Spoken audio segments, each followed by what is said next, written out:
এই কোরআনের আইন বাস্তবায়ন করতে গিয়ে, মানুষকে কালিমার দাওয়াত দিতে গিয়ে আমার নবীকে জুলুমের পর জুলুম, নির্যাতনের পর নির্যাতন, রিমান্ডের পর রিমান্ড, সাহাবীদেরকে রক্ত জমিনে ঢেলে দিতে হয়েছে। মুসলমান আজকে তো আমরা মনে করি মুসলমানের ঘরে জন্ম নিয়েছি, মুসলমান হয়ে গেছি। মুসলমান হতে আমাদেরকে কষ্ট স্বীকার করতে হয় নাই, জমিনে রক্ত ঢেলে দিতে হয় নাই। এই জন্য তো আমাদের কাছে মুসলমানিত্বের দাম খুব একটা বেশি নয়। কি বলেন কথা ঠিক কিনা? আজকে আমাদের সমাজে কালিমা দিয়ে ভিক্ষা করা হয়, কিন্তু সেই সময় যারা কালিমা স্বীকার করেছেন, কালিমা উচ্চারণ করেছেন, তাদেরকে কালিমা পড়ার কারণে তাদেরকে জুলুমের পর জুলুম করা হয়েছে। কারণ কালিমার মধ্যেই সব আছে। সবাই একবার পড়ি, লা ইলাহা ইল্লাল্লাহ মুহাম্মাদুর রাসূলুল্লাহ। আল্লাহ ছাড়া কোনো মাবুদ আছে? আল্লাহ ছাড়া কোনো আইনদাতা আছে? আল্লাহ ছাড়া কোনো বিধানদাতা আছে? আল্লাহ ছাড়া জমিনে আসমানে কোন জায়গায় আল্লাহ ছাড়া নেতৃত্ব কর্তৃত্ব কারো চলতে পারে না। মুসলমান, আপনি যদি মনে করেন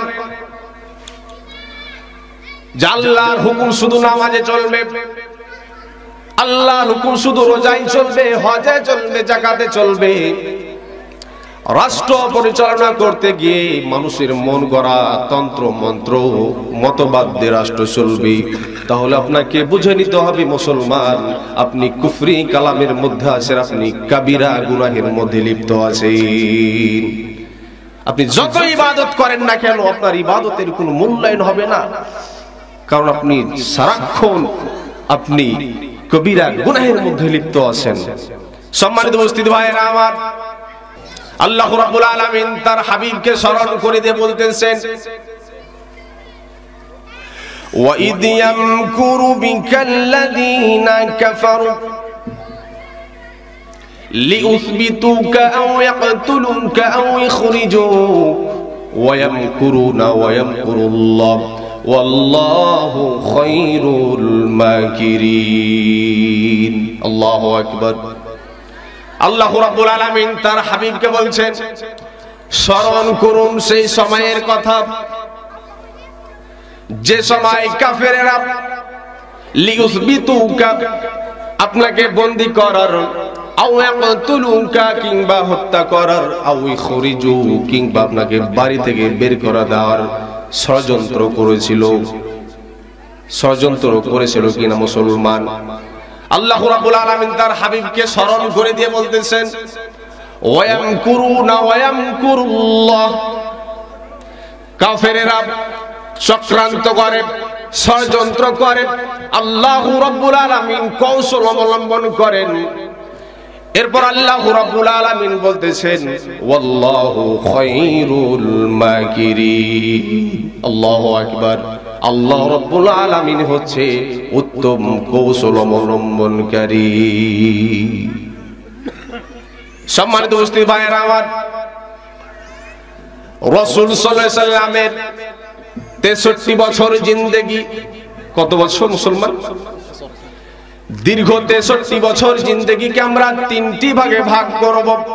কয়টি ভাগে? নবুয়ত প্রাপ্তির আগে দীর্ঘ 40টি বছর এবং মক্কি জীবন 13টি বছর, মদিনার জীবন 10টি বছর। এই জীবনটি রাসূল সাল্লাল্লাহু আলাইহি সাল্লাম মক্কি এবং মাদানী জীবনে আমার রাসূল দ্বীন প্রতিষ্ঠার জন্য কতই না রক্ত ঝরিয়েছেন জমিনে। আল্লাহ কতই না পরীক্ষা নিয়েছেন। ও মুসলমান ভাইরা আমার, আজকে আমরা পেয়ারা নবীর উম্মত দাবি করি, নিজেকে শ্রেষ্ঠ নবীর উম্মত বলে দাবি করি। ও মুসলমান ভাইরা আমার, যেই নবী দ্বীন প্রতিষ্ঠার জন্য রক্ত জমিনে ঢেলে দিতে দ্বিধাদ্বন্দ্ব করে নাই, দ্বিধাবোধ করে নাই, ও মুসলমান সেই দিনকে আমরা হাতের মোয়া মনে করে নিয়েছি, না চাইতে পেয়ে নিয়েছি। এই জন্য মুসলমান আমরা দিনের একটা খুব একটা তোয়াক্কা করি না। মূল্যায়ন করি না আমরা, দিনের দামটুকু আমরা দিলাম। যদি দাম দিতাম, দিনের কথা মতো আমরা চলতাম। কি বলে কথা ঠিক কিনা? দিনকে মূল্যায়ন করি না। যার চাই মন চাইছে নামাজ পড়ে, যার মন চাই না সে নামাজ পড়ে না, শরীয়তের বিধানগুলো মানে, যার ইচ্ছা সে মানে না। কথা বলেন ঠিক কিনা? যদি দিনকে আমরা মূল্যায়ন করতাম, তাহলে যে রাসূল, প্রিয় রাসূল আমাদেরকে রক্তের বিনিময়ে, শত শত সাহাবীদের রক্তের বিনিময়ে, নির্যাতনের বিনিময়ে এই দিন ইসলাম আমরা পেয়েছি, তাহলে এই ইসলামের মূল্যায়ন করতাম। কিন্তু মুসলমান আমরা স্বার্থপর মুসলমান, দিনকে আমরা অধিকার সূত্রে জন্মসূত্র পেয়ে নিয়েছি, যার কারণে আমরা এই মুসলমানিত্বর দাম খুব একটা আমরা দেই না। যদি নবীকে লিডার হিসাবে, নেতা হিসাবে স্বীকৃতি দেন, তাহলে নেতার কথা মতো চলতে হবেই হবে না মুসলমান? ও মুসলমান ভাইয়ের আমার, গভীর মনোযোগ। আমরা যখন জন্ম নিয়েছি তখনই আমরা স্বীকৃতি দিয়ে দিয়েছি মুসলমান হিসাবে। আমাদের ডান কানে আযান, বাম কানে ইকামত দেওয়া হয়েছে কি হয় নাই? ও মুসলমান ভাইয়ের আমার, এরপর যখন আমাদেরকে কবরস্থ করা হবে, তখন আমাদেরকে একটা দোয়া পাঠ করা হয়, বিসমিল্লাহি ওয়া আলা মিল্লাতি রাসূলিল্লাহ বলা হয় কি হয় না? ও মুসলমান ভাইরা আমার, জন্মের শুরুতেই যে নবীর নাম ছাড়া জন্ম জমিয়ে নিতে হয় না। মৃত্যুর সময় যে রাসূলের নাম ছাড়া আমাদের কবরে শায়িত করা হয় না। ও মুসলমান, একবার ঠান্ডা মাথায় চিন্তা করে দেখুন, যেই নবীকে ছাড়া দুনিয়াতে আমাদের চলে না, আখিরাতেও চলবে না, সেই রাসূলের আনুগত্য করার দরকার আছে না নাই? যদি আনুগত্যই করতাম আমরা, তাহলে রাসূলের কথাকে আমরা অমান্য করতে পারতাম? ও মুসলমান ভাইয়ের, একটা এক্সাম্পল দিতে হলে বুঝতে সুবিধা হবে। অনেক সময় আমরা আমাদের বাবা দাদাদের সম্পদ পাই, সম্পদের খুব একটা মূল্যায়ন দিই না, কারণ কি আমরা ভাগে পেয়েছি, কি বলেন তাই না? কিন্তু নিজে খেটে খুঁটে উপার্জন করে যদি সম্পদ উপার্জন করি, যদি প্রয়োজন পড়ে যায় বেচা কিনা করার জন্য, তারপর আমরা চেষ্টা করি যে শখের জিনিসটি আর বেচবো না। কি বলেন কথা ঠিক কিনা? কিন্তু মানুষে যদি আপনাকে দেয়, গিফট করে, কারো মাধ্যম হিসেবে আপনি পান, তাহলে আপনি জিনিসটার মূল্যায়ন করেন না। ও মুসলমান ভাইয়ের আমার, যেই নবীকে আমরা মোহাব্বত করি, ভালোবাসি, সেই রাসূল এর দ্বীন ইসলাম প্রতিষ্ঠিত করতে গিয়ে কত নির্যাতনের শিকার হয়েছি। ও মুসলমান ভাইয়ের আমার, তায়েফের ময়দানে আমার রাসূলকে রক্তাক্ত পর্যন্ত করা হয়েছে রে মুসলমান।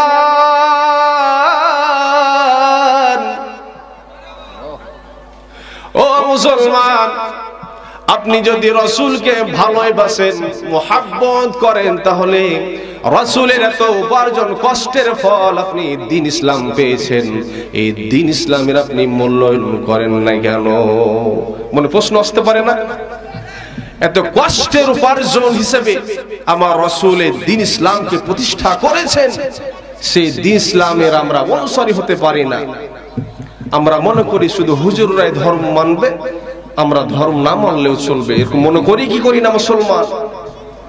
আলেমরা শুধু দ্বীন প্রতিষ্ঠার কাজে নিয়োজিত থাকবে, আমরা পিছন থেকে শুধু দেখেই যাব, এরকম চিন্তা ভাবনা মুসলমান আছে না নাই? ও মুসলমান ভাইয়েরা আমার, মনে রাখতে হবে,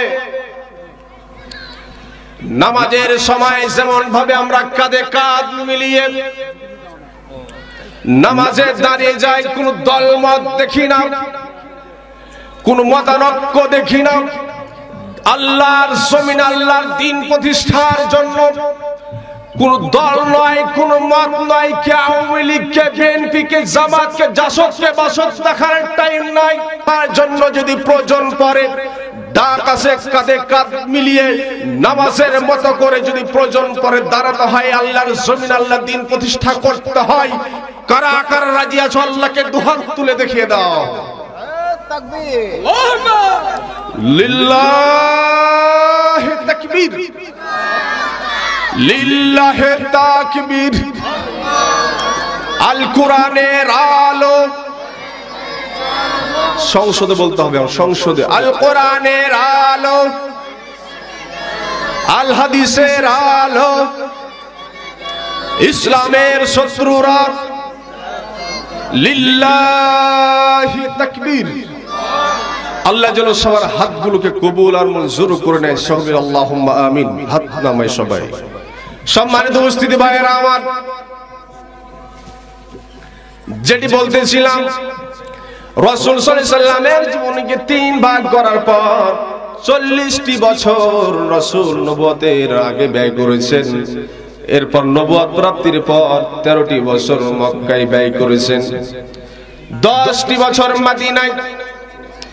রাসূল সাল্লাল্লাহু আলাইহি সাল্লামের মক্কার জীবনকে মাক্কি জীবন বলা হয়, মদিনার জীবনকে মাদানী জীবন বলা হয়। মুসলমান ও মুসলমান ভাইরা আমার, আবার 13টি বছরকে আমরা 4 ভাগে ভাগ করব। কয় ভাগে? 4 ভাগে ভাগ করব। ও মুসলমান ভাইরা আমার, রাসূলের প্রতি যখন কোরআন নাজিল হলো, রাসূল সাল্লাল্লাহু আলাইহি সাল্লাম 3 বছর গোপনে গোপনে কালিমার দাওয়াত দিয়েছেন, কোরআনের দাওয়াত দিয়েছেন। নবী যে নবী হয়েছে, মুহাম্মদ সাল্লাল্লাহু আলাইহি সাল্লাম যে রাসূল হয়েছেন, নবী হয়েছেন, এগুলো প্রকাশ্যভাবে আজকে যে আমরা দিন প্রচার করতেছি, আজকে কি করেছি? পোস্টার করেছি, মাইকিং করেছি, স্টেজ করেছি, দিন প্রচার করতেছি। আমার রাসূল কিন্তু এভাবে 3টি বছর দিন প্রচার করতে পারে নাই। গোপনে গোপনে ভয় ভীতি নিয়ে দিন প্রচার করেছে। 3 বছরে হাতে গোনা কয়েকজন মুসলমান হয়েছে। আপনাকে বুঝতে হবে যে দিন ইসলাম যে আমাদের পর্যন্ত এসেছে, এটা আসতে কত পরিমাণ পেরেশানে রক্ত বিসর্জন, শহীদ হতে হয়েছে, আপনাকে বুঝতে হবে আজকের আলোচনা থেকে। সম্মানিত উপস্থিতি ভাইয়েরা আমার,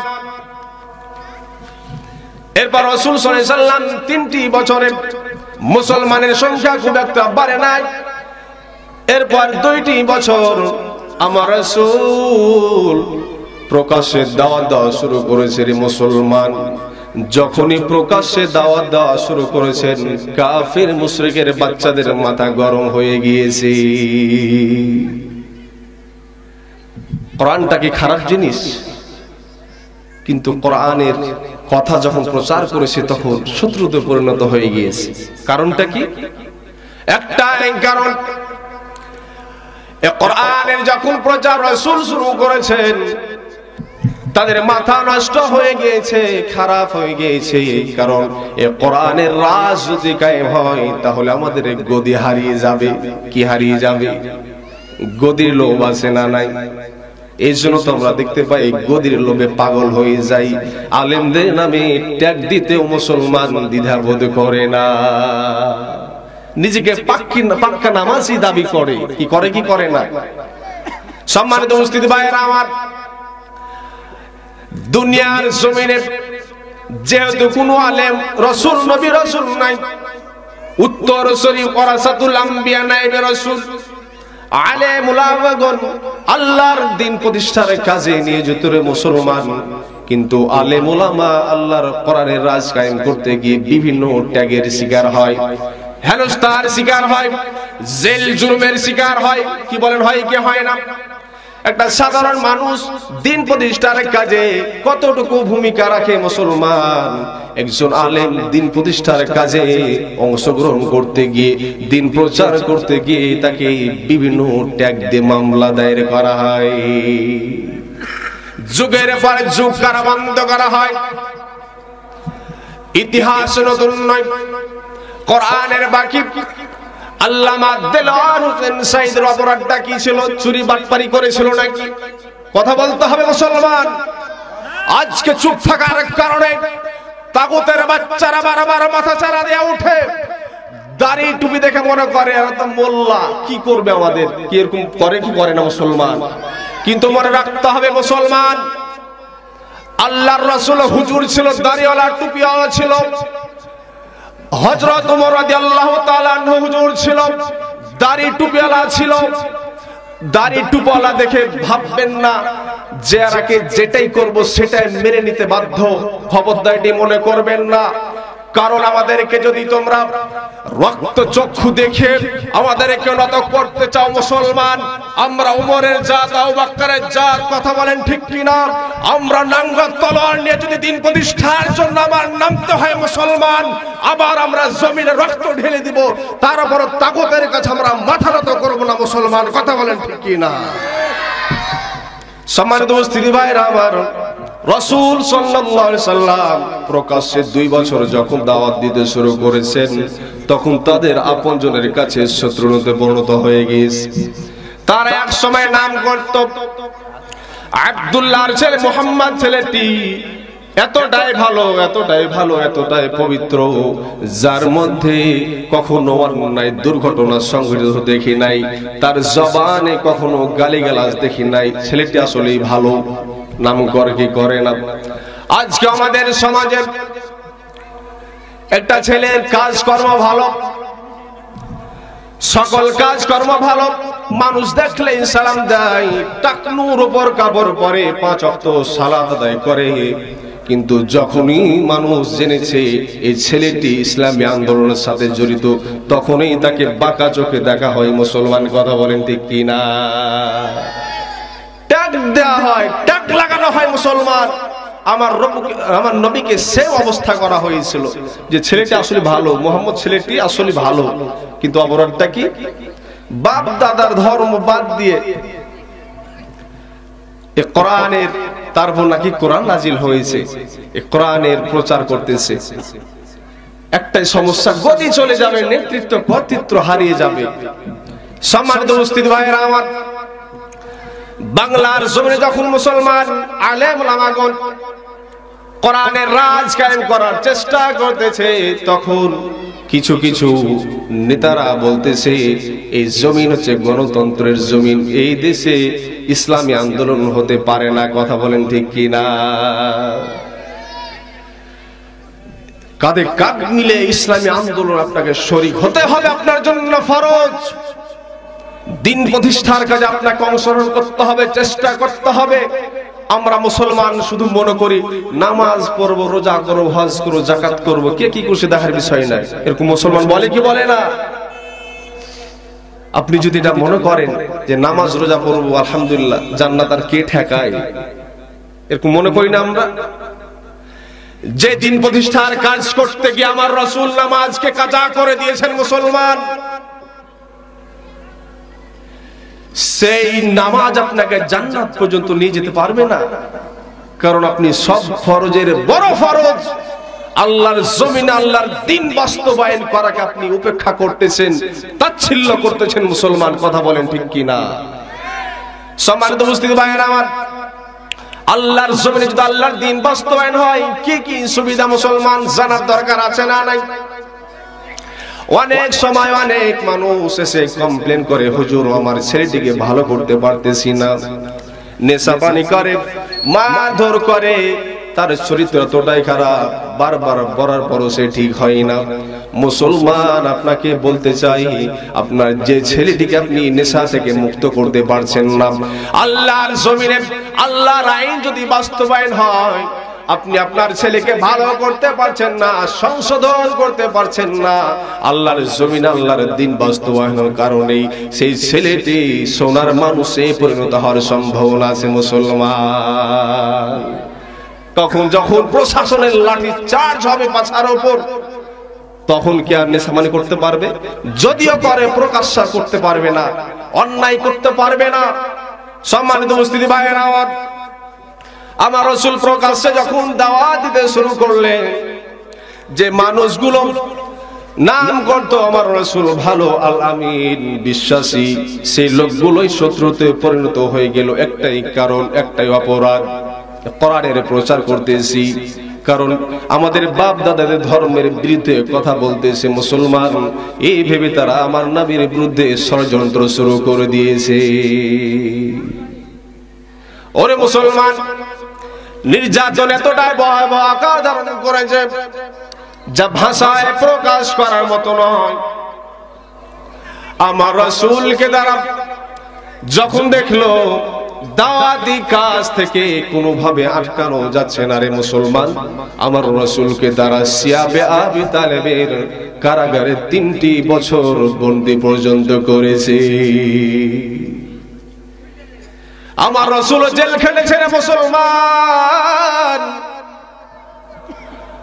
দিনকে আমরা এতটা সস্তা মনে করতেছি, এতটা সহজ বিষয় মনে করতেছি রে মুসলমান। এই দিন প্রতিষ্ঠার জন্য আমার রাসূলকে যখন আটকাতে পারে নাই, তখন তাকে জেলের মধ্যে বন্দী করা হয়েছে।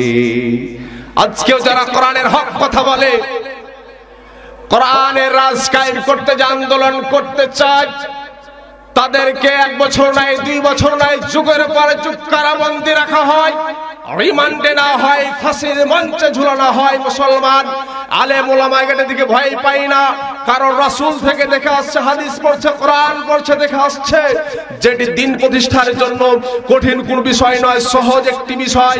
কারণ আল্লাহর জমিনে দিন বাস্তবায়ন হয়েছে রক্তের বিনিময়ে। কথা বলেন ঠিক কিনা? সম্মানিত উপস্থিতি ভাইয়েরা আমার, রাসূল সাল্লাল্লাহু আলাইহি সাল্লামকে কারাবন্দী করা হয়েছে। আজকে তো আমাদের দেশে বিশ্বে যতগুলো জেল রয়েছে, জেলের মধ্যেও খাবার পাওয়া যায় কি যায় না। পকেটে যদি টাকা থাকে আপনি ভালো মন্দ কিনে খেতে পারবেন, কিন্তু আমার রাসূলকে কাফেরের বাচ্চারা, মুশরিকের বাচ্চারা এতটাই কষ্ট দিয়েছেন, সাহাবী নবীকে তারা বন্দী করে খাবার পর্যন্ত খাইতে দেয় নাই। আমার রাসূল গাছের পাতা খেয়েছে রে মুসলমান। গাছের পাতা খাবার কারণে আমার রাসূল বকরির মতো করে পায়খানা করেছে। ও মুসলমান, চিন্তা করো না কেন? একবারও মাথায় ভাবনা আসে না কেন? দিনের জন্য, দিনকে প্রতিষ্ঠা করার জন্য, দিনকে পরিপূর্ণ করার জন্য আমার রাসূল এত রক্ত দিয়েছেন, এত ত্যাগ স্বীকার করেছেন। সেই দিনকে আমরা এত সহজে পেয়ে নিয়েছি, তারপর দিনের কথা মতো আমরা চলি না। সম্মানিত উপস্থিতি ভাইয়েরা আমার, এখানে শেষ নয়। সাহাবীদেরকে নির্যাতন করা হলো। রাসূল সাল্লাল্লাহু আলাইহি সাল্লামের কাছে এসে বলল, ইয়া রাসূলুল্লাহ, ইয়া হাবিবাল্লাহ, আমরা আর কষ্ট সহ্য করতে পারছি না। কারণ কাফের বেঈমানের অত্যাচার এত আকার ধারণ করেছে, যার কারণে আমাদের এই বাসায় থাকা, মক্কার জমিনে থাকাই অসম্ভব হয়ে পড়েছে। রাসূল সাল্লাল্লাহু আলাইহি সাল্লাম তাদেরকে বললেন, তোমরা চলে যাও আবু সিনিয়ায়। সেই দেশের বাদশা নাজ্জাশী আমার জানা মতে অত্যন্ত সৎ মানুষ, আশা করতে পারি সে তোমাদেরকে আশ্রয় দিবে, তোমাদের সাথে খারাপ ব্যবহার করবে না। রাসূল সাল্লাল্লাহু আলাইহি সাল্লামের কথা মতো 101 জন নারী এবং পুরুষ সাহাবী হিজরত করে চলে গিয়েছেন। মক্কার জমিনে 101 জন যখন মানুষ চলে যায়, সে সময় তো অধিবাসী একবারই কম ছিল, এলাকাটা ফাঁকা ফাঁকা হয়ে গিয়েছে। তাদের মাথা গরম, আমাদের এলাকা থেকে অন্য দেশে কিভাবে যায় মুসলমানেরা, আটকানোর জন্য, ফেরত নিয়ে আসার জন্য তারা আবার চলে গেল বাদশা নাজ্জাশীর কাছে। ও মুসলমান ভাইয়েরা আমার, নাজ্জাশী তখনও জানতো না যে মক্কা থেকে মুসলমানেরা আবু সিনে এসেছে। 2 জন লোক রাষ্ট্রদূত পাঠানো হলো। আবু জাহেলের একজন নিজের ভাই, আপন ভাইকে পাঠানো হলো, আর একজনকে পাঠানো হলো যে তাদেরকে যেইভাবে হোক ফেরত নিয়ে আসতেই হবে, কারণ তাদেরকে নির্যাতনের পর নির্যাতন আরো করবে, তাদের এটি ধারণা। সম্মানিত উপস্থিতি ভাইয়েরা আমার, বাদশা নাজ্জাশীর কাছে গিয়ে বললাম, আমাদের দেশ থেকে, মক্কা থেকে আপনার রাজ্যে চলে এসেছে মুসলমানেরা। তারা ভালো মানুষ নয়, সৎ মানুষ নয়, তারা বিশৃঙ্খলা সৃষ্টি করতে চায়। কথা সত্য না মিথ্যা? কারণ কি মুসলমান হয়েছে যার কারণে মিথ্যা ট্যাগ লাগানো হচ্ছে, যারা সৎ মানুষ নয় তারা বিশৃঙ্খলা করতে চায়।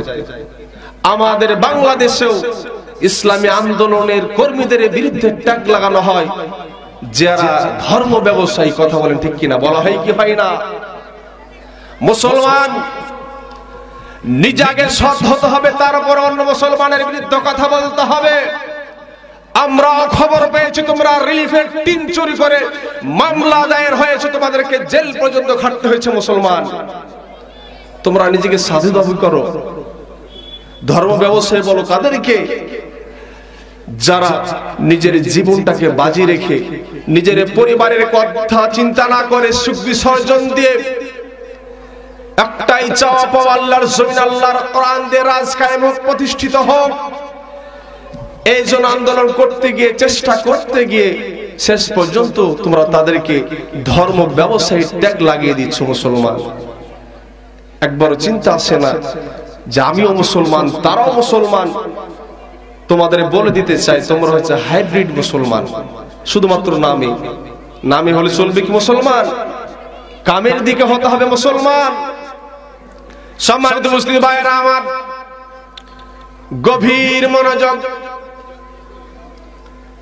নাজ্জাশীর কাছে গিয়ে বলল, মক্কা থেকে লোকগুলো না বলে চলে এসেছে, চুরি করে চলে এসেছে, বিশৃঙ্খলা সৃষ্টি করতে যায়, অসৎ উদ্দেশ্য আপনার রাজ্যে প্রবেশ করেছে। বাদশা নাজ্জাশী বলল, আমি তো জানি না কে আমার রাজ্যে প্রবেশ করেছে, তাদেরকে ডাকা হোক। তাদেরকে ডাকা হলো, জিজ্ঞেস করা হলো, তোমরা কেন মক্কা থেকে আমার রাজ্যে প্রবেশ করেছো? মুসলমান সাহাবীরা উত্তর দিল, ও বাদশাহ, আমরা মুসলমান হয়েছি, দ্বীন ইসলাম গ্রহণ করেছি।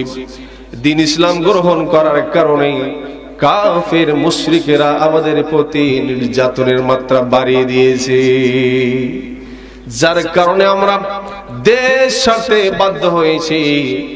দেশ ছাড়া সহজ বিষয় না, কঠিন বিষয়। হিজরত আমরা শুধু শুনি, হিজরত কতটা একটা কঠিন বিষয়। মুসলমান একবার চিন্তা করে দেখুন, হিজরত করার কারণে মানুষ তার বাড়ি গাড়ি, টাকা পয়সা, স্বর্ণ রৌপ্য, যত রকমের দুনিয়ার ভোগ বিলাসের জন্য প্রয়োজন, নিজের বসত মাটিটুকু ফেলে আসতে হয়, খালি হাতে অন্য দেশে চলে যেতে হয়। বিষয়টি সহজ না কঠিন? মানুষ প্রবাসে গেলেও তো শুধু কি কর্মের জন্য যে আবার ব্যাক করে, কিন্তু হিজরত করার মানে হচ্ছে আমি খালি হাতে চলে গেলাম, আর কিচ্ছু নিয়ে আমি যেতে পারলাম না, আমার শুধু ডেড, আমার এই শুধু বডিটা, আমার এই শরীরটা, আমার দেহটা আমি নিয়ে চলে যাচ্ছি। সহজ বিষয় কি না? এখন যদি খবর আছে আপনাকে যে আপনি মুসলমান, আপনি দ্বীন কায়েমের জন্য চেষ্টা করেন, আপনি একজন কর্মী, আপনাকে এই মুহূর্তে বাড়ি গাড়ি সব বিসর্জন দিয়ে আপনাকে চলে যেতে হবে অন্য কোন রাজ্যে, আপনার জন্য সহজ কি না কঠিন বিষয়টি? মুসলমান বলতে হবে সহজ না কঠিন? উপস্থিতি ভাইরা আমার, সাহাবীরা বলল, ও বাদশাহ, আমাদের অপরাধ একটাই, আমরা মুসলমান হয়েছি, আমরা দ্বীন কায়েম, দ্বীন গ্রহণ করেছি, কালিমা স্বীকার করেছি, এই কারণে আমাদেরকে নির্যাতনের মাত্রা এতটাই বাড়িয়ে দেওয়া হয়েছিল, আমরা সহ্য করতে না পেরে আমরা মক্কা থেকে আপনার রাজ্য আবিসিনিয়ায় চলে এসেছি। এরপর সাহাবীগণের মধ্যে একজন আল্লাহর কোরআন থেকে সূরা মারিয়াম থেকে তেলাওয়াত শুরু করে দিলেন। তেলাওয়াত শুনে নাজ্জাশী বাদশার চোখ দিয়ে পানিগুলো বৃষ্টির মতো পড়া শুরু হয়ে গিয়েছে। মুসলমান, কারণ জীবনের প্রথম কোরআন শুনতেছে, কোরআনের মুজিজা আছে না নাই? আমরা কোরআন যেখানে শুনি না কেন, আল্লাহ রাব্বুল আলামিন কোরআনকে এতটাই মুজিজা সম্পন্ন করেছেন, যার কণ্ঠে শুনি আলাদা আলাদা আমরা মজা পাই। কথা বলেন ঠিক কিনা? কোরআনের মুজিজা, কোরআন যে একটা গ্রন্থ তারা জানতোই না। প্রথম শুনতেছে, জীবনের প্রথম হিট করেছে কোথায়? সরাসরি হার্টে, কলিজায়। হৃদয় শীতল হয়ে গেছে কোরআনের তেলাওয়াত শুনে, যার কারণে বাদশার চোখ দিয়ে পানিগুলো টপ টপ করে বলতেছে জমিনের মধ্যে। দুইজন যারা গেছিল তাদেরকে ফিরে আসার জন্য রাষ্ট্রদূত হিসেবে বাদশাকে ঘুষ পর্যন্ত দেওয়ার জন্য তারা কিছু টাকা পয়সা নিয়ে গিয়েছিল। বাদশা নাজ্জাশী কোরআনের মোহে মোহিত হয়ে গিয়েছে শ্রবণ করি, যার কারণে তাদের টাকা পয়সা তাদেরকে ফেরত দিলেন। বললেন, যদি জীবনটা বাঁচাতে চাও তাহলে আমার রাজ্য থেকে তোমরা চলে যাও। আর 101 জনকে আমার রাজ দরবারে তাদের জন্য আমি তাদের জায়গাকে উন্মুক্ত করে দিলাম, তারা আমার এখানে খাবে আর পড়বে আর থাকবে। সুবহানাল্লাহি ওয়া বিহামদি ওয়া মাকারু মাকারাল্লাহ আল্লাহু খায়রুল মাকিরিন।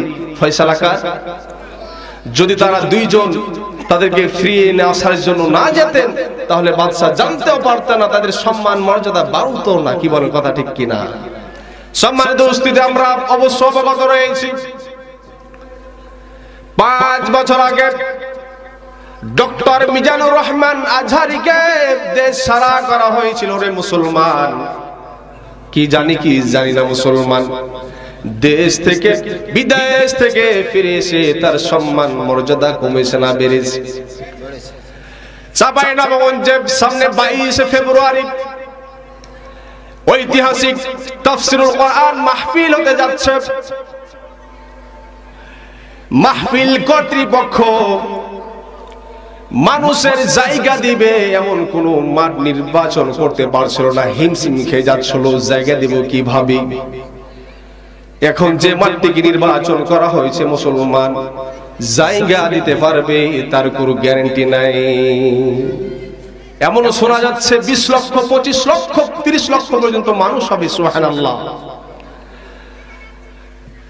কোরআনের মর্যাদা, কোরআনের সম্মান মাহাত্ম্য এতটাই বেশি, যুগে যুগে ক্ষণে ক্ষণে যারাই কোরআনের প্রচারকদেরকে সম্মানহানি করতে চেয়েছে, সম্মানকে নষ্ট করতে চেয়েছে, তারা যখন ফিরে এসেছে, বীরের বেশে ফিরে এসেছে, তাদের সম্মান মর্যাদা যদি 0% থাকে তাহলে হয়ে গেছে 100%। কথা বলেন ঠিক কিনা? তার বাস্তব প্রমাণ হচ্ছে মিজানুর রহমান আজহারি।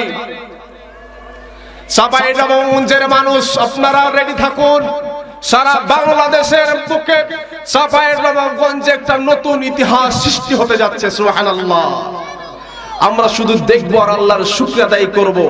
আমরা শুধু ভাবতাম, মনে করতাম যে মনে হয় নায়িকা গায়িকা নর্তকী সানি লিওন নোরা ফাতেহিদেরকে নিয়ে আসলে মনে হয় লক্ষ লক্ষ মানুষ হয়। আমরা মনে করি না? মমতাজকে নিয়ে আসলে বুকটা ফেটে যায়, জোড়া লাগানোর বুদ্ধি নাই। আমরা মনে করতাম যে তাদের মনে হয় প্রোগ্রামে বেশি মানুষ হয়। কিন্তু যখন থেকে কোরআনের পাকে আল্লামা সাঈদী তাফসীর শুরু করেছেন তখন মানুষের ভুল ভাঙিয়ে দিয়েছে।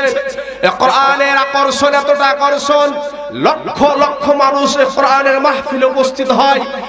তার মৃত্যুর পরে আবারও প্রমাণ করে দিচ্ছেন ডক্টর মিজানুর রহমান আজহারি যে মাহফিলে লক্ষ লক্ষ মানুষ হয়।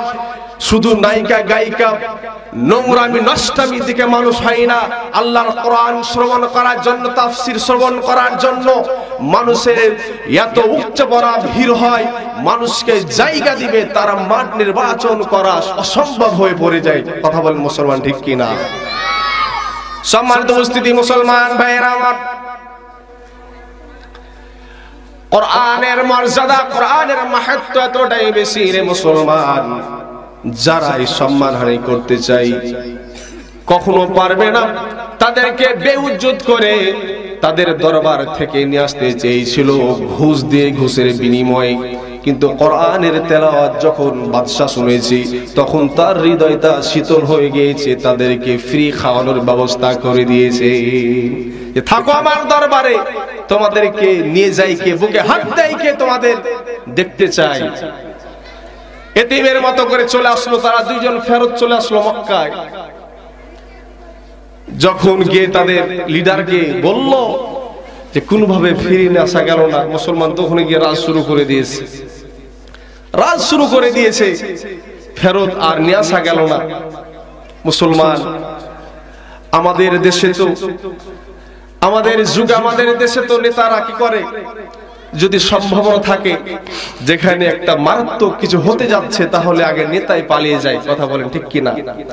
আমার রাসূল এতটাই মায়াবর্তী, রহমতে নবী, মায়া নবী, নিজের মায়া না করে উম্মতের মায়া করেছেন, সাহাবীদের মায়া করেছেন যে তোমাদের নির্যাতন থেকে বাঁচতে হবে, তোমরা অমুক জায়গায় চলে যাও।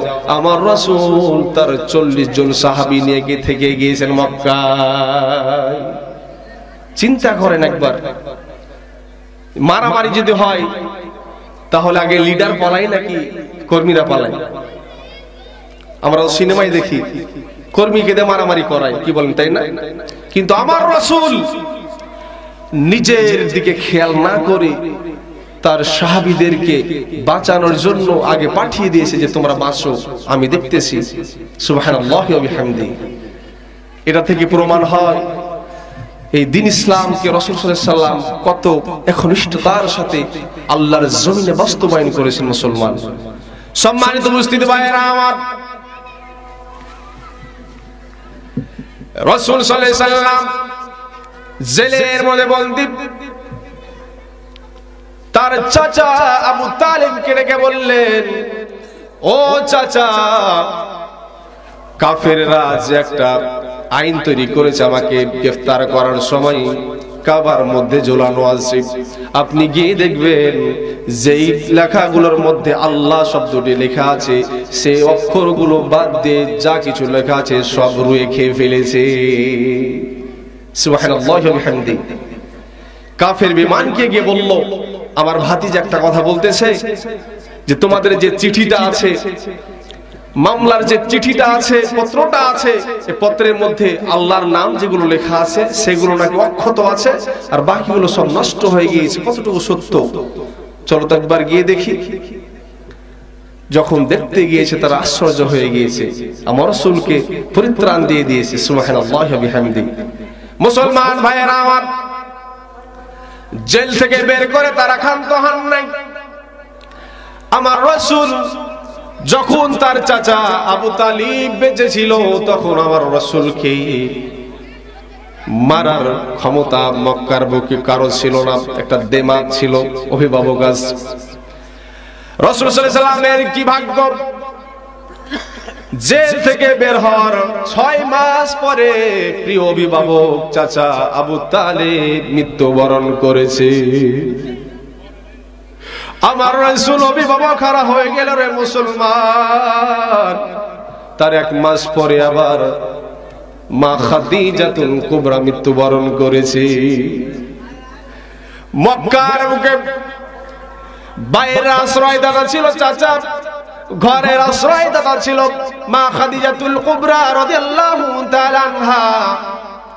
তারা যখন মৃত্যুবরণ করেছে, কাফের বেঈমানের একটা সুযোগ পেয়ে নিয়েছে আমার নবীকে নির্যাতন করার, টর্চার করার। তারা আবার করলো কি, আমার রাসূলের প্রতি নির্যাতনের মাত্রা ব্যাপক হারে বাড়িয়ে দিয়েছে। আমার রাসূল সহ্য করতে না পেরে সর্বপ্রথম তায়েফে চলে গেলেন দ্বীনকে প্রচার করার জন্য। মুসলমান ভাইয়েরা আমার, আমার রাসূল তায়েফে তার নিজের সম্পদ বাড়ানোর জন্য গিয়েছিলেন নাকি? কথা বলতে হবে। সম্পদ বাড়ানোর জন্য গিয়েছিল, পদ নেওয়ার জন্য গিয়েছিল নাকি? আমার রাসূল তায়েফবাসীকে জাহান্নামের আগুন থেকে বাঁচানোর জন্য গিয়েছিল রে মুসলমান। কিন্তু তিনি সেখানে গিয়ে ওয়েলকাম হন নাই, উল্টা তাকে পাথর নিক্ষেপ করা হয়েছে। নির্যাতনের মাত্রা বাড়ানো হয়েছে, আমার রাসূলকে রক্তাক্ত করা হয়েছে, আমার রাসূলের সুশ্রী দেহকে রক্তাক্ত করে দিয়েছে। মুসলমান ভাইরা আমার, লম্বা ঘটনা সংক্ষেপ করে বলতেছি। আমার রাসূল রক্তে রঞ্জিত হয়ে বেহুশ হয়ে পড়েছে। খেজুরের বাগানে আশ্রয় নিয়েছে মুসলমান। খেজুরের বাগানে আশ্রয় নেওয়ার পর 2 জন কর্মী তাকে দেখতে পেয়ে ছুটে এসেছে আঙ্গুর খাওয়ানোর জন্য। আঙ্গুরের রস খাওয়ার পর আমার রাসূল যখন সুস্থ হয়েছে তখন জিজ্ঞেস করতেছে, তোমরা কোথা থেকে এসেছো? তারা বলতেছে আমরা অমুক দেশ থেকে এসেছি। আমার রাসূল যখন সেই দেশের নবীর নামটা বলে দিয়েছেন, তাদের বুঝতে বাকি রইল না এটি আল্লাহর নবী। রাসূলকে বললেন যে আপনি কিভাবে জানলেন? অত দূরের মানুষের খবর আপনি কিভাবে জানেন? আমার রাসূল বললেন যে এক নবীর খবর আরেক নবী জানে। সুবহানাল্লাহি ওয়া বিহামদিহি। সম্মানিত উপস্থিতি ভাইয়েরা আমার, তারা কালিমা পড়ে মুসলমান হয়ে গিয়েছে, কারণ রাসূল সাল্লাল্লাহু আলাইহি সাল্লামের দিকে একবার যে চেয়ে গেছে। রাসূল সাল্লাল্লাহু আলাইহি সাল্লামের চেহারা মোবারক এত সুন্দর ছিল, আমার রাসূলের কথা এত সুন্দর ছিল, কোরআনের তেলাওয়াত যে একবার শুনেছে তার হৃদয়টা শীতল হয়ে গিয়েছে। সম্মানিত উপস্থিতি ভাইয়েরা আমার, রাসূল সাল্লাল্লাহু আলাইহি ওয়াসাল্লাম মক্কায় প্রবেশ করতে পারছে না, কারণ মক্কা থেকে দাওয়াত নিয়ে গেছে, হিজরত করেছেন তায়েফে। আবার যদি মক্কায় যায় নির্যাতন বাড়ানো হবে। এইভাবে তার একজন আত্মীয় রাসূল সাল্লাল্লাহু আলাইহি সাল্লামের দায়িত্ব নিয়ে নিলেন যে তুমি আর কোন দিন প্রচার করবে না, আমি তোমার দায়িত্ব নিলাম, তোমাকে কেউ টাচ করবে না, তোমাকে কেউ মারধর করবে না। তার কথা মতো আমার রাসূল আবার মক্কায় ব্যাক করেছেন, ফেরত গিয়েছেন। রাসূল সাল্লাল্লাহু আলাইহি ওয়াসাল্লাম আবার করলেন কি, নিজেকে বাঁচানোর জন্য, শত্রুদের হাত থেকে বাঁচানোর জন্য আমার রাসূল সারা দিন দাওয়াত দিতেন না, কারণ কাফির মুশরিকের বাচ্চারা চোখে চোখে রাখতো আমার নবী যাতে করে কোনো প্রকার দাওয়াত দিতে না পারে, কালিমার দাওয়াত দিতে না পারে। এইজন্য আমার রাসূল বুদ্ধি করে রাত্রি বেলায় তিনি দাওয়াতি কাজটা আবার শুরু করে দিয়েছে। সুবহানাল্লাহি ওয়া বিহামদিহি। যখন সবাই ঘুমিয়ে যেত আমার রাসূল দাওয়াতি কাজে বেরিয়ে পড়তেন। সম্মানিত উপস্থিতি ভাইয়েরা আমার, হজের মৌসুম, মদিনা থেকে 6 জন যুবক হজ করতে এসেছে। আমার রাসূল তাদের তাঁবুর কাছে গিয়ে যখন জিজ্ঞেস করলে তোমরা কোথা থেকে এসেছো, আমার রাসূলকে তারা জবাব দিল আমরা মদিনা থেকে এসেছি। রাসূল সাল্লাল্লাহু আলাইহি ওয়াসাল্লামকে জিজ্ঞেস করলে আপনি কে? রাসূল সাল্লাল্লাহু আলাইহি ওয়াসাল্লাম তার পরিচয় তুলে ধরলেন যে আমার প্রতি কোরআন নাজিল হয়েছে, আমি শেষ নবী মুহাম্মদ। তারা আগে থেকেই জানতো, তাদের ইহুদি পণ্ডিতের কাছ থেকে তারা এই ঘটনাটি শুনেছিল। এই নামে, এই বংশে বাবার নাম অমুক হবে, তার ছেলের নাম অমুক হবে, এই নামে একজন শ্রেষ্ঠ নবী আসবে যার নাম হবে মুহাম্মদ। সুবহানাল্লাহ। তারা রাসূল সাল্লাল্লাহু আলাইহি ওয়াসাল্লামের কাছে কালিমা পড়ে মুসলমান হয়ে গিয়েছে। সুবহানাল্লাহ। কারণ তারা আগে থেকে অবগত, ইহুদি পণ্ডিতের কাছ থেকে তারা জেনেছে যে এই নামে একজন লোক আসবে, সে হবে শ্রেষ্ঠ নবী, শেষ নবী। কি বলেন, তাই না হুজুর? সম্মানিত উপস্থিতি ভাইয়েরা আমার, তারা 6 জন চলে গেলেন আমার মদিনায়। এরপর তার পরের বছর আবার হজ করার উদ্দেশ্যে যখন আসলেন, সাথে নিয়ে আসলেন আরো 6 জন, মোট 12 জনকে সাথে নিয়ে আবার চলে আসলেন মক্কায়। এক বছরে কত হয়েছে? 6 থেকে 12 জন মুসলমান হয়েছে মদিনা। আমার রাসূল যে মদিনা হিজরত করেছেন, সূত্রপাত কি তুলে ধরতেছি, বুঝতে কষ্ট হচ্ছে মুসলমান? কষ্ট হচ্ছে? ও মুসলমান ভাইয়েরা আমার, রাসূল সাল্লাল্লাহু আলাইহি ওয়াসাল্লাম কত হিকমত খাটিয়ে এই দ্বীনকে প্রচার করেছেন। আমরা তো আজকে মুসলমান হাত গুটিয়ে বসে আছি, আমরা মনে করতেছি নামাজ কালাম পড়ব, আলহামদুলিল্লাহ। মুসলমানের দায়িত্ব এটা নয়। বাল্লিগু আন্নী ওয়ালাউ আয়া, আপনি যা জানেন আপনাকে পৌঁছে দিতে হবে। কিন্তু আজকে আমরা মুসলমান জানার পরে সত্যটাকে গোপন রেখে দিই, বোবা শয়তান বলা হয়েছে। সম্মানিত উপস্থিতি ভাইয়েরা আমার, 12 জন আসলো। মক্কার অবস্থা তখনও ভালো না। আমার রাসূল প্রকাশ্যে দাওয়াত দিতে পারছেন না, বড় কষ্টকর। কারণ কোরআনের প্রচার করা রাসূল সাল্লাল্লাহু আলাইহি ওয়াসাল্লামের একটা দায়িত্ব ছিল। কাফের বেঈমানের বাচ্চারা বারবার কোরআনের আলোকে নিভিয়ে দেওয়ার চেষ্টা করতেছে, নিঃশব্দ করে দিতে চেষ্টা করতেছে, কোরআনের প্রচার থেকে মানুষকে ভুল বুঝাচ্ছে। আজ কোরআনের প্রচার থেকে মানুষদেরকে বাধা দেওয়া হয় কি হয় না? তাফসীর মাহফিল বন্ধ করা হয়। ও মুসলমান, তাফসীর মাহফিলে কি গান বাজনা করা হয়? কোরআনের কথা বলা হয়, এটা একটা প্রচার। কোরআনের মাহফিলকে বাধা বিপত্তি দিয়ে বিভিন্ন ষড়যন্ত্রের শিকার করে বন্ধ করে দেওয়া হয়েছে বিগত দিনে। আমরা সোচ্চার থাকি, চেষ্টা করি সামনে যেন এই বছরে 5 আগস্টের পরে কোরআনের মাহফিল গুলো যেভাবে চালু রয়েছে সামনে যেন চালু থাকে। কোন তাগুতের বাচ্চা যেন মাথা চারা দিতে একবার না পারে, কোরআনের মাহফিল করতে গেলে যেন পারমিশন আর না লাগে, এমন আমরা সরকার আমরা চাই কি চাই না? মুসলমান সম্মানিত উপস্থিতি ভাইয়েরা আমার, মুসলমান রাজনীতি কি এটা বুঝেই না। রসুলের কথাগুলো বলতেছি, এগুলো রাজনীতি না, রাজনীতি না।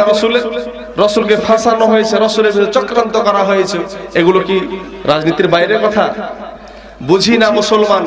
রসুলের নির্যাতনের কথা শুনলে ভালো লাগে যে না, বক্তা ভালো ওয়াজ করেছে, কিন্তু যখন বর্তমান প্রেক্ষাপট নিয়ে ওয়াজ করা হয়, বর্তমান পরিস্থিতি নিয়ে ওয়াজ করা হয়, তখন মুসলমান মনে করে আচ্ছা কি বক্তা আসলো গো, রাজনীতি করে চলে গেল। এরকম কথা বলি কি বলি না মুসলমান?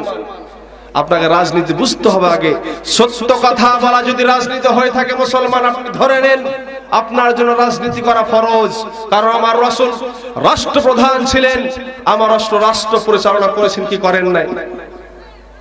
সম্মানিত উপস্থিতি ভাইয়েরা আমার, পরের বছর যখন হজে আসলেন 12 জন সাথে নিয়ে আসলেন মুসলমান। 12 জন সাথে নিয়ে এসে রাসূল সাল্লাল্লাহু আলাইহি সাল্লাম তাদেরকে শপথ বাক্য পাঠ করালেন, বাইআত আকাবা বলা হয়। রাসূল সাল্লাল্লাহু আলাইহি সাল্লাম তাদেরকে কালিমার বাক্য পাঠ করালেন, লা ইলাহা ইল্লাল্লাহ মুহাম্মাদুর রাসূলুল্লাহ, আল্লাহ ছাড়া কোনো মাবুদ নাই, উপাস্য নাই। ওয়ালা তুশরিকু বিহি শাইয়া, আল্লাহর সাথে কাউকে সমকক্ষ করা যাবে না।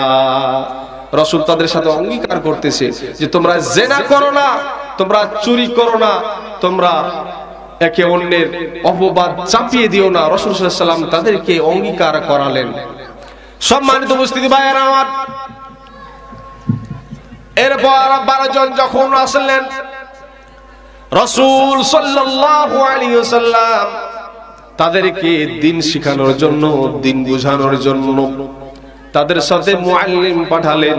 কারণ দিন ইসলাম গ্রহণ করেছেন, কিন্তু দিনের জ্ঞান অর্জন করার দরকার আছে না নাই? রাসূল সাল্লাল্লাহু আলাইহি সাল্লাম তাদের সাথে একজন মুআল্লিম পাঠিয়ে দিলেন। তারা আবার মদিনায় আগমন করলেন। এইভাবে 1 বছরের ব্যবধানে তারা প্রায় 75 জন, 72 থেকে 75 জন মুসলমান বানিয়ে নিয়েছে। সুবহানাল্লাহি ওয়া বিহামদি। 6 থেকে কত হয়েছে? প্রায় 72 থেকে 75 জন মুসলমান। সম্মানিত উপস্থিতি ভাইয়েরা আমার, মুসলমান চিন্তা করে দেখুন দিনের প্রশস্ততা কতটুকু। আজকে আমরা দিন ইসলাম কতটা সহজে পেয়ে নিয়েছি। দিন ইসলামকে তারা স্বীকার করার কারণে কত নির্যাতনের শিকার হতে হয়েছে তাদেরকে। এরপর যখন তারা 75 জন মক্কায় আগমন করলেন, রাসূল সাল্লাল্লাহু আলাইহি সাল্লাম দেখলো মক্কার অবস্থা খুব একটা ভয়াবহ। রাসূল সাল্লাল্লাহু আলাইহি সাল্লাম তাদের সাথে কিছু সাহাবীদেরকে পাঠিয়ে দিলেন যে তোমরা মক্কায়, মদিনায় চলে যাও। রাসূল সাল্লাল্লাহু আলাইহি সাল্লাম সাহাবীদেরকে মদিনায় পাঠিয়ে দিয়ে তিনি মক্কায় রয়ে গেলেন। মদিনায় থেকে মক্কায় পাঠিয়ে দিলেন তার সাহাবীদেরকে। রাসূল সাল্লাল্লাহু আলাইহি সাল্লামকে তারা দারুন নাদওয়াতে বৈঠক করলো কাফের মুশরিকের বাচ্চারা, যে রাসূল সাল্লাল্লাহু আলাইহি সাল্লামকে বাড়ি থেকে বের করে দিবে, এলাকায় রাখবে না। আল্লাহ রাব্বুল আলামিন এটাই তো বলতেছেন, লিইউসবিতুকা আও ইয়াকতুলুকা আও ইখরিজুকা ওয়া ইয়ামকুরুনা ওয়া ইয়ামকুরুল্লাহ ওয়াল্লাহু খায়রুল মাকিরিন। তারা একটা বৈঠকে বসলো, দারুন নাদওয়া। তাদের বৈঠকে বসে কাফের মুশরিকরা আলাপ আলোচনা করতেছে যে রাসূলকে এলাকা থেকে বের করে দিতে হবে, এলাকায় রাখতে হবে না। আবার অন্য কেউ কেউ বলতেছে না, বের করে দিলে তো হবে না, তাকে বন্দী করে ফেলো। তারা আবার বলতেছে যে বন্দী করলে হবে না, তাকে হত্যা করে ফেলতে হবে। আবু জাহেল বলল তাকে হত্যা করে ফেলো। সম্মানিত উপস্থিতি, মক্কার অবস্থা যখন ভয়াবহ আকার ধারণ করেছে, আল্লাহ রাব্বুল আলামিন আরশ থেকে দেখতেছেন বন্ধুকে বাঁচানো প্রয়োজন হয়ে পড়েছে। কারণ তারা যেমন প্ল্যান করতেছে যে কোনো সময় আমার রাসূলকে তারা হত্যা করে ফেলবে। জিবরিল আমিনকে পাঠিয়ে দিলেন আল্লাহ রাব্বুল আলামিন। জিবরিল আমিনের মাধ্যম দিয়ে তার বন্ধুকে জানিয়ে দিলেন, ও হাবিব, আপনাকে হিজরত করতে হবে। তারা লোক সেট করে বসেছে, কাফের মুশরিকরা রাসূল সাল্লাল্লাহু আলাইহি সাল্লামকে হত্যা করার জন্য লোক অলরেডি সেট করে রেখেছে, দরজায় পাহারা দিয়েছে। আমার রাসূল দুপুর বেলায় কাফর মরিয়ে চেহারা মোবারক ঢাকে আবু বকরের দরবারে চলে গিয়েছেন। বাসায় গিয়ে বলতেছেন, ও আবু বকর, যে কোনো সময় আল্লাহ রাব্বুল আলামিনের অর্ডার আসতে পারে, আমাদেরকে হিজরত করতে হতে পারে। আবু বকর করলো কি, দুটি বাহন ক্রয় করে ফেলেছে। আরেকজন লোক যে মক্কা থেকে মদিনা রাস্তাগুলো চিনে, পথগুলো চিনে সহজভাবে, একজন লোক কাফের মুশরিকের উত্তরসূরি একজন লোক, কিন্তু লোকটার আমানতদারিতা, কখনো কারোর সামনে মিথ্যা কথা বলে না, এমন একজন লোককে সেট করেছে রাস্তা চিনানোর জন্য। সম্মানিত উপস্থিতি ভাইরা আমার, রাত্রি যখন হয়েছে, আমার রাসূল তার চাচাতো ভাই হযরত আলীকে তার বেডে শুতে বলেছে যে কাফের মুশরিকরা যে কোনো সময় এটা করতে পারে, আমি হিজরত করব, তুমি আজকের রাত্রিটা আমার বিছানায় শয়ন করো। নাঙ্গা তলোয়ার নিয়ে কাফের মুশরিকরা যখন আমার রাসূলকে হত্যা করার জন্য দাঁড়িয়ে রয়েছে, আল্লাহ রাব্বুল আলামিন আমার রাসূলকে শিখিয়ে দিলেন, ওয়াজআলনা মিন বাইনি আইদিহিম সাদ্দাও ওয়া মিন খালফিহিম সাদ্দাও ফাআগশাইনাহুম ফাহুম লা ইবসিরুন। আমি তাদের সামনে এবং পিছনে পর্দার ব্যবস্থা করে দিয়েছি, যা আপনি তাদের হাত দিয়ে আপনি তাদেরকে মাটি নিক্ষেপ করেছেন, বালু নিক্ষেপ করেছেন, তারা টের পর্যন্ত পায় নাই। রাসূল সাল্লাল্লাহু আলাইহি সাল্লাম তার হাত মুবারক দিয়ে বালু নিক্ষেপ করেছে, প্রতিটা কাফের মুশরিকের চোখের কোণায় পড়ে গিয়েছে, চোখটা আবাজাবা হয়ে গিয়েছে। আমার রাসূল বের হয়ে চলে গিয়েছে, তারা টের পর্যন্ত পায় নাই। হিকমতকার ব্যবস্থা করেছেন কে? আল্লাহু খায়রুল মাকিরিন। কাফেররা যত ষড়যন্ত্র করুক, আমার রাসূলকে ঠেকাতে পারবে কি? সাহায্য আছে কার? মুসলমান। আল্লাহর সাহায্য মুসলমানদের জন্য সবসময় নির্ধারিত, অবধারিত। সেই সিস্টেমে আল্লাহর প্রতি তাওয়াক্কুল রাখতে হবে, ভরসা রাখতে হবে মুসলমান। সম্মানিত উপস্থিতি, আমার রাসূল হযরত আবু বকর সিদ্দিক রাদিয়াল্লাহু তাআলা আনহুকে নিয়ে চলে গেলেন। যখন সকাল হয়েছে, বিছানার মধ্যে যখন হযরত আলীকে দেখেছেন, তারা বেদম মারধর শুরু করে দিয়েছে। মুহাম্মদ কোথায় বলো? মারতেছে, উঠুম পাচার মারতেছে। হযরত আলী জবাব দিয়ে দিলেন, রাসূল কোথায় গেছে আমি জানি না। এরপর চলে আবু জাহেল আবু বকরের বাড়িতে, কারণ ভালো করে জানে আবু বকর রাদিয়াল্লাহু তাআলা আনহু রাসূল সাল্লাল্লাহু আলাইহি সাল্লামের সবচেয়ে ঘনিষ্ঠ বন্ধু ছিল। তাকে গিয়ে বলল, তার মেয়েকে আসমাকে বলল, ও আসমা, তোমার বাবা কোথায়? সে জবাব দিল, আমি জানি না।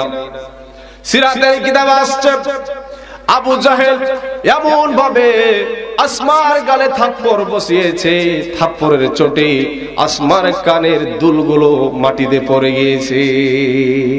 নাউযুবিল্লাহ। সম্মানিত উপস্থিতি ভাইয়েরা আমার, রাসূল সাল্লাল্লাহু আলাইহি সাল্লাম হিজরত করার পর সবচেয়ে যার অবদান ছিল, যার পরিবারের অবদান ছিল, সেটি হচ্ছে হযরত আবু বকর সিদ্দিক রাদিয়াল্লাহু তাআলা। আমার রাসূল গারে চলে গেলেন, 3 দিন সেখানে অবস্থান করলেন। কাফের মুশরিকরা তল্লাশি শুরু করে দিল, তাদেরকে একটা অফার সাব্যস্ত করলো, যদি তোমাদের মধ্যে কেউ মুহাম্মাদের কল্লাটা নিয়ে আসতে পারো তাহলে তোমাদেরকে 100টা উট দান করা হবে, হাদিয়া দেওয়া হবে। নাউযু বিল্লাহি মিন যালিক। মুসলমান ধর্ম তো আমরা আজকে এমনি এমনি পেয়ে গেছি। ধর্ম কত সহজ একটা বিষয় আমাদের কাছে, তাই না? শুধু পেট থেকে ডেলিভারি দিলে, আগালটা কাটলে আমরা মুসলমান, কি বলেন, তাই না? এত সহজ। তাই আমার রাসূল দ্বীনকে প্রতিষ্ঠা করেছে মুসলমান। সম্মানিত উপস্থিতি ভাইরা আমার রাসূল 3 দিন অবস্থান করতেছেন। কাফের মুশরিকেরা তল্লাশি শুরু করে দিয়েছেন আমার রাসূলকে, যেখানে পাবে কল্লাটা নিয়ে আসবে। লম্বা ঘটনা, অনেকেই জানি হযরত আবু বকর সিদ্দিক রাদিয়াল্লাহু তাআলা কুয়ার মধ্যে যতগুলো ফুটা ছিল বন্ধ করে দিয়েছেন, একটি মাত্র ফুটা বন্ধ করতে ভুলে গিয়েছিল, পা দিয়ে রেখেছিল। বিষাক্ত সাপ এসে দংশন করার পর আবু বকর রাদিয়াল্লাহু তাআলা আনহুর চোখ বেয়ে বেয়ে পানি পড়তেছে। আমার রাসূল মনে করতেছে আবু বকর মনে হয় বাড়ির কথা মনে করে ফেলেছে। আবু বকর জবাব দিলেন, ইয়া রাসূলুল্লাহ, আপনার জন্য আমার বাবা মা কুরবান হোক, আমি আমার পরিবারের জন্য কষ্ট পাই না। আমাকে একটা বিষাক্ত সাপে দংশন করার কারণে আমার শরীরে বিষ প্রবাহিত হয়ে গিয়েছে, যার কারণে আমি সহ্য করতে না পেরে কান্না করতেছি। রাসূল বললেন যে তুমি আগে বলো না কেন আমাকে? রাসূলের সাল্লাল্লাহু আলাইহি ওয়াসাল্লাম তার থুতু মোবারক দিয়ে সেখানে লাগিয়ে দিলেন, সাথে সাথে বিষটা পানি হয়ে গেল। সুবহানাল্লাহি ওয়া বিহামদিহি। সম্মানিত উপস্থিতি ভাইরা আমার, কাফের মুশরিকরা তল্লাশি শুরু করেছে। রাসূল সাল্লাল্লাহু আলাইহি ওয়াসাল্লামকে যেখানে পাবে কবিয়ে হত্যা করবে। কুয়ার কাছে এসে, গর্তের কাছে এসে তাদের পায়ের দিকে যদি তাকায় তাহলে রাসূল সাল্লাল্লাহু আলাইহি ওয়াসাল্লামকে দেখতে পাবে। হযরত আবু বকর সিদ্দিক রাদিয়াল্লাহু তাআলা না ভয়ে বিভস্ত্র হয়ে গিয়েছে, ভয়ে কাঁপতেছে, আমরা মনে হয় ধরা পড়েই গেলাম। রাসূল সাল্লাল্লাহু আলাইহি ওয়াসাল্লাম বললেন, ও আবু বকর, তুমি কি দেখো না আমরা দুইজন নয়, আমাদের সাথে আল্লাহ রাব্বুল আলামিন স্বয়ং আছেন। সুবহানাল্লাহি ওয়া বিহামদিহি। আল্লাহ তার হাবিবকে প্রতিটা পদে পদে হেফাজত করেছেন, সাহায্য সহযোগিতা করেছেন। মুসলমানের সাথে কে আছে? মুসলমানের সাথে কে আছে?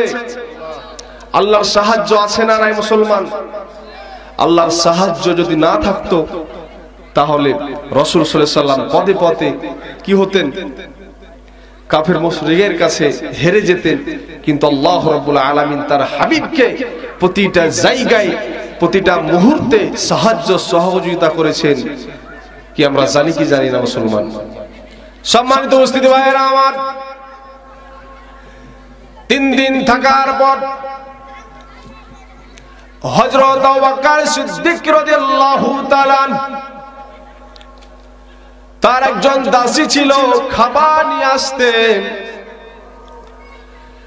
রাস্তা যেন কাফের মুশরিকরা চিনতে না পারে যে এই রাস্তা দিয়ে মনে হয় মুহাম্মদ গিয়েছে।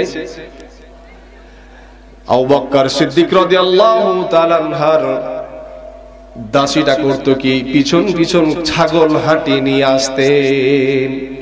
সুবহানাল্লাহি ওয়া বিহামদিহি, যাতে করে রাস্তাটা মিটে যায় আর বুঝতে না পারে যে রাস্তা দিয়ে তারা গিয়েছে। সম্মানিত উপস্থিতি ভাইরা আমার, মনোযোগ গভীর করতে হবে। কি খারাপ লাগছে নাকি? চালে যাব না থামিয়ে দিব?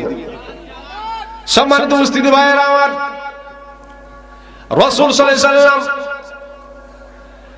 যে রাস্তা দেখানোর জন্য যে লোকটিকে সেট করেছিল তাকে বলেছিল তুমি 3 দিন পর এই জায়গায় চলে আসবে, আমরা মদিনা আগমন করব। মদিনা আগমন করব কথা মতো, রাসূল সাল্লাল্লাহু আলাইহি ওয়াসাল্লামের কথা মতো সে লোকটি চলে এসেছে। কারণ রাসূল সাল্লাল্লাহু আলাইহি সাল্লাম মদিনার রাস্তা চিনে না, তার সাহায্য সহযোগিতা নিয়ে মদিনার পথ পাড়ি দিবে। দুটা উঠে করে রাসূল সাল্লাল্লাহু আলাইহি সাল্লাম পিছনে রয়েছে, আগে রয়েছে আবু বকর, পিছনে রয়েছে। রাস্তায় চলতে চলতে একজন লোক দেখলো, হযরত আবু বকরকে প্রশ্ন করলো সামনের লোকটি কি, কারণ সে লোকটি জানে না যে মুহাম্মদ। হযরত আবু বকর সিদ্দিক রাদিয়াল্লাহু তাআলা এতটা হিকমতের সাথে উত্তর দিয়েছে যাতে করে বুঝতে না পারে যে লোকটি মুহাম্মদ। তিনি এভাবে বলতেছেন, হুয়া ইয়াহদিনি, সুবহানাল্লাহ, ইনি হচ্ছে আমার পথ প্রদর্শক। তিনি এটি মনে করে বলেছেন যে রাসূল সাল্লাল্লাহু আলাইহি ওয়াসাল্লাম তো আমাকে জাহান্নামের আগুন থেকে বাঁচানোর পথকে বাদ দিয়ে জান্নাতের পথ আমাকে পরিচালনা করতেছেন। তিনি এই নিয়তে বলেছেন, কথাটা মিথ্যা হলো না, তাদের কাছে ধরাও পড়লো না। হিকমত শিখিয়ে দিয়েছেন কে? মুসলমান। হিকমত শেষ করে দেব ইনশাআল্লাহ, কালেকশন হবে। সম্মানিত উপস্থিতি ভাইয়েরা আমার, হযরত আবু বকর রাদিয়াল্লাহু তাআলা আনহু হিকমতের সাথে উত্তর দিলেন, হুয়া ইয়াহদিনি, তিনি আমাকে পথ দেখাচ্ছেন, তিনি আমার পথ প্রদর্শক। তার সামনে আগাচ্ছে। কাফের মুশরিকের বাচ্চারা টের পেয়েছে যে রাসূল সাল্লাল্লাহু আলাইহি ওয়াসাল্লাম এই পথ দিয়ে যাচ্ছে।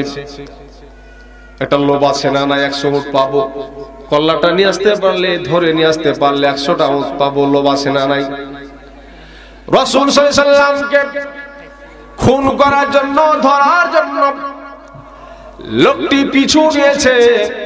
আল্লাহর কি হুকুম, সেই লোকটি যখন উট নিয়ে যাচ্ছে, আল্লাহর হুকুমে লোকটির উটটা 2-4 পাই জমিনে ঢুকে গিয়েছে,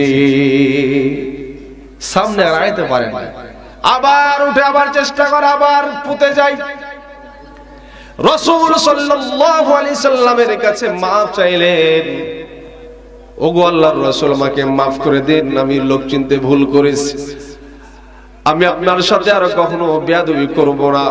রাসূল সাল্লাল্লাহু আলাইহি সাল্লাম তাকে বলল, তোমাকে মাফ করে দিলাম, কিন্তু তোমাকে একটা কথা রাখতে হবে, আমাকে তুমি দেখতে পেয়েছো, আমি এই পথ দিয়ে যাচ্ছি, এটি মক্কায় গিয়ে কোনো কাফের মুশরিকের সামনে বলা যাবে না।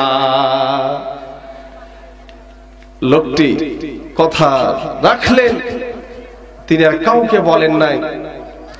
এভাবে রাসূল সাল্লাল্লাহু আলাইহি সাল্লাম বহু পরীক্ষার মাধ্যম দিয়ে মদিনায় প্রবেশ করেছেন। মদিনার লোকেরা অভ্যর্থনা জানিয়ে, ওয়েলকাম জানিয়ে আমার রাসূলকে তারা গ্রহণ করেছেন, কারণ রাসূলের জন্য তারা অপেক্ষা করতেছিল যে মুহাম্মদ সাল্লাল্লাহু আলাইহি সাল্লাম আমাদের মাঝে আগমন করতেছে। তারা খুশি আত্মহারা হয়ে গিয়েছিল, সুবহানাল্লাহ। সম্মানিত উপস্থিতি, আপনাদেরকে যেটি বোঝাতে চেয়েছি, রাসূল সাল্লাল্লাহু আলাইহি সাল্লাম তার তামাম জিন্দেগিতে তিনি ইসলামকে প্রতিষ্ঠা করতে গিয়ে, দ্বীন ইসলামের দাওয়াত দিতে গিয়ে কত ষড়যন্ত্রের শিকার হয়েছে, কত জুলমের শিকার হয়েছে, তারপরেও কি পিছপা করেছেন? পিছপা হয়েছে মুসলমান। আজকেও যদি আলেমরা দ্বীনের দাওয়াত দিতে যায়, দ্বীনের হক কথা বলতে যায়, যদি আলেমদেরকে বাধা প্রদান করতে আসো, মুসলমান জেনে রেখো, আলেম উলামাগণ হাদিস পড়ে, কোরআন পড়ে, রাসূলের জীবনী, সাহাবীদের জীবনী পড়ে অভ্যস্ত, কখনো পিছপা হবে না। যদি প্রয়োজন পড়ে দেশ থেকে দেশান্তর হিজরত করে রাসূল সাল্লাল্লাহু আলাইহি সাল্লামের মতো বীরের বেশে এসে বাংলার জমিনে কোরআনের রাজ কায়েম করবেই করবে ইনশাআল্লাহ। কথা বলেন ঠিক কিনা? লিল্লাহি তাকবীর, লিল্লাহি তাকবীর, লিল্লাহি তাকবীর। ইসলামের শত্রুরা হুঁশিয়ার, সাবধান, ইসলামের শত্রুরা। লিল্লাহি তাকবীর। আল্লাহ যেন সবার হাতগুলোকে কবুল আর মঞ্জুর করে নেয়। সকলে বলি আল্লাহুম্মা আমিন। কি তাকবীর দিকে ভয় লাগে নাকি আপনাদের? ভয় হয়? আর কোনো ভয় নাই? গ্রেফতারের ভয় আছে? এক সময় এই তাকবীর দেওয়ার কারণে ট্যাগ লাগানো হয়েছে, যেটা জামাত শিবিরের স্লোগান বলা হয়েছে, কি হয় নাই? স্লোগানটা কি শুধু জামাত শিবিরের? আমরা মুসলমান, আমাদের নবী এক, রাসূল এক, কোরআন এক, আমাদের কাবা এক, সবই এক। শুধু দিন কায়েমের ক্ষেত্রে গিয়ে আমরা শুধু ট্যাগ মেরে দিই, আমরা তাদেরকে লাঞ্ছিত অপমানিত করতে চাই মুসলমান। সম্মানিত উপস্থিতি ভাইয়েরা আমার, এই দিন ইসলামের পথ ধরে আমরা চলি, দিন ইসলামের অনুসারে আমরা, আমাদের যখন জিজ্ঞেস করা হয় আমাদের আইডি কার্ড, পাসপোর্ট কার্ড সব জায়গায় থাকে রিলিজিয়ন ইসলাম, শুধু আমরা নামে চলতেছি, কামের দিকে আমার আপনার পুরা 3.5 হাত বদের দিকে তাকালে চেহারা শরৎ মুসলমান মনে হয় না। বেধর্মী আর মুসলমানের মধ্যে কোনো পার্থক্য থাকে না, এরকম মুসলমান আছে না নাই? সম্মানিত উপস্থিতি ভাইয়েরা আমার, আমাদের আমল আখলাক হবে বেধর্মীর চেয়ে আলাদা নাকি একই হবে? সম্পূর্ণ আলাদা হবে। কারণ আমার রাসূল আমাদের মাথার তাজ, রাসূল হচ্ছে আমাদের উত্তম আদর্শ, রাসূল হচ্ছে আমাদের নেতা। আমরা দুনিয়ার নেতার পিছনে ঘুরতে ঘুরতে আমাদের স্যান্ডেল ক্ষয় করে ফেলি। তারপর আমরা দেখি কি, যখন কঠিন পরিস্থিতির শিকার হয়, নেতা বিদেশে পাড়ি জমায়, কর্মীরা দেশের মাল দেশেই থেকে যায়। কথা বলেন ঠিক কিনা? একবারও মানুষ চিন্তা করে না যে কার পিছনে সময় ব্যয় করতেছি। নিজের বাপ মার পিছনে তো সময় ব্যয় করে না, নেতার পিছনে ঘুরতে ঘুরতে আমরা আমাদের স্যান্ডেলের তলা ক্ষয় করে ফেলি। মুসলমান চিন্তা করতে হবে আমরা কোন নেতার অনুসরণ করব, কোন নেতার অনুসরণ করে আমরা পথ চলবো, যেই নেতা আমাদের জন্য উম্মতি উম্মতি বলে কান্না করেন সুবহানাল্লাহ। আর দুনিয়ার নেতা এমন নেতা, যখন প্রয়োজন ফুরিয়ে যাবে, যেমন ভাবে আমরা টিস্যুকে ব্যবহার করি প্রয়োজনে মুখ হাত মুছি, প্রয়োজন হলে আবার পাক মেরে ফেলে দিই, কি বলেন তাই না? ছুঁড়ে ফেলে দিই। দুনিয়ার নেতারা আমাদের কিভাবে প্রয়োজন নয় আপনাকে ছুঁড়ে ফেলে দিবে। আর রাসূল সাল্লাল্লাহু আলাইহি ওয়াসাল্লামের আনুগত্য করবেন, দুনিয়াতে রাসূলের আনুগত্য করবেন, রাসূলের কথা মতো চলবেন, রাসূলের ইতাআত করবেন, আনুগত্য করবেন, পরকালে রাসূল আপনার জন্য শাফায়াতের ব্যবস্থা করবেন। মুসলমান একবারও চিন্তা করে না। দুনিয়া দুনিয়া দুনিয়া করতে করতে আমাদের তামাম জিন্দেগিটা দুনিয়ার পিছনে ব্যয় করে দিচ্ছি। ইসলামের কাজে, ইসলামী আন্দোলনের পিছনে আমরা সময় ব্যয় করতে চাই না। মনে করি এগুলো হুজুরের কাজ, যে পারছে করুক গা, গ্রেফতার হবে বুঝে নিক গা, এরকম করি না মুসলমান। দোষ না করেছে তেমনি জেল খাটতেছে। মুসলমান এরকম কথা বলে কি বলে না? রাসূল সাল্লাল্লাহু আলাইহি ওয়াসাল্লাম তাহলে দোষ করেছিল? রাসূল সাল্লাল্লাহু আলাইহি ওয়াসাল্লাম যেই কারণে গ্রেফতার হয়েছিলেন, এই বাংলার জমিনে আলেম ওলামা সেই কারণে গ্রেফতার হয়।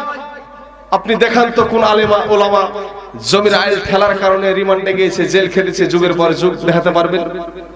একটাই স্বার্থ, একটাই কারণ, যখনই উচিত কথা বলতে গিয়েছে বন্ধু বেজার হয়ে গিয়েছে, বিড়াল ভাতে গরম ভাতে বিড়াল বেজার হয়ে গিয়েছে। কথা বলেন ঠিক কিনা?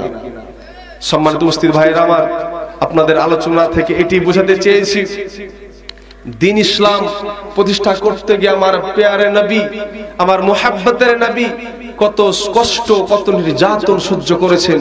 তারপরও বিন্দু পরিমাণ পথ থেকে একটু দূরে সরে যাই নাই। যদি তিনি পথ থেকে দূরে সরে যেতেন, তাহলে আমার আপনার পর্যন্ত দিন ইসলাম পৌঁছতো সম্ভব ছিল। আমাদেরকেও নবীর উত্তর সরে আমরা আলেম ওলামা, নায়েবে রাসূল, আমাদেরকেও দমিয়ে রাখা যাবে না। কোরআনের প্রচার করেই যাব। কার মাথা গরম, কার মাথা ঠান্ডা, কার মন ভালো, কার মন খারাপ দেখার বিষয় আমাদের নাই। যদি আপনি দোসর হয়ে থাকেন, তাগুতের উত্তরসূরি হয়ে থাকেন, আলেম ওলামা রাসূলের উত্তরসূরি আর কাফের মুশরিক উত্তরসূরি বাংলার জমিনে আছে না নাই? মুসলমান মন খারাপ হবে কোরআনের হক কথা বললে। যদি বুঝতে পারেন যে মন খারাপ হচ্ছে, তাহলে আপনি নতুন করে কালিমা পড়বেন, কারণ আপনার ঈমানের স্ক্রু ঢিল হয়ে গিয়েছে, যার কারণে আপনার মন খারাপ হয়। উচিত কথা বললে, স্বৈরাচারের বিরুদ্ধে কথা বললে, শাসকের বিরুদ্ধে কথা বললে যদি আপনার মন খারাপ হয়, আপনি বুঝে নেবেন আপনি তার উত্তরসূরি, আপনি তাকে মুহাব্বত করেন, তার সাথে আপনার হাসর নাসর হবে। আল্লাহ যেন আমাদের সকলের ঈমানটাকে মজবুত করে, পাকা করার তৌফিক দান করে দেয়। সকলে আল্লাহুম্মা আমিন।